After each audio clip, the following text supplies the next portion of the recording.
Here we have the elusive Hoya Snow Caps. This plant is really sought after for its highly variegated leaves and its flowers. With proper care and with proper time, they do have to reach a little bit of a mature age to bloom, typically in that 3 to 5 year range. With proper care, this will bloom a nice white flower.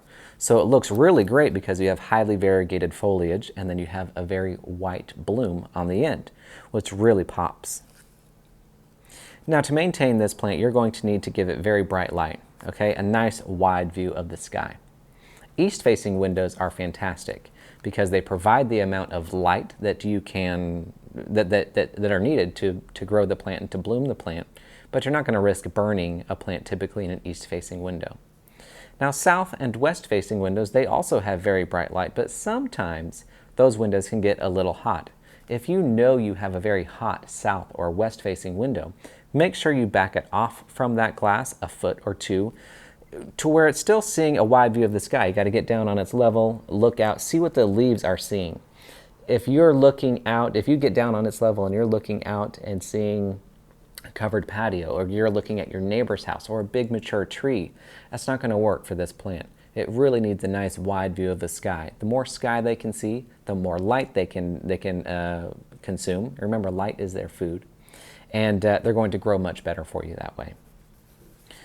As far as watering goes, we want to let these guys dry out quite a bit in between watering. They are semi-succulent. The leaves are very thick and juicy. They've got water storage in them, so they are somewhat drought tolerant. Not really like a legit cactus or a succulent, but they do have water storing qualities that make them a little bit more drought tolerant than your average houseplant. I like to let these dry out about 50% in between watering. So we let half the soil in the pot dry out, and then we give it a full soak. In the wintertime, I'll usually let it go a little bit farther. I'll let it go down to 75%. Sometimes if I'm forgetful or a little bit lazy, it might go to 100% dry between watering during those winter months. During that winter months, they're going to be dormant. They're not really growing. They're not doing much. They're just sort of waiting out the short, darker days of winter until we can get into the nice longer and brighter days of summer, and that's when they're going to put on all of their new growth. So don't be alarmed if during that winter period you don't see any new growth on your Hoya. Of course, it's going to be best to keep up with the watering more consistently, but again, if it does dry out 100% in between your watering, the plant is not going to suffer at all. It might just not grow as quickly as it would if you were to keep up with a more consistent watering regimen. As far as fertilizing goes, I like to use a liquid soluble or a granular fertilizer throughout that growing season, which again is the spring through the summer months. They're not super heavy feeders, but they do appreciate that little extra oomph to really get the most out of your growing season, get the most out of that those spring and summer months when the plants are actively growing. I like to repot these plants quite seldomly. I know a lot of people who grow Hoya let them get quite root bound, and they tend to bloom a lot better when they are root bound. So sometimes it's common practice amongst Hoya collectors to let their plants go 5, 10, or 15 years before they repot their plant.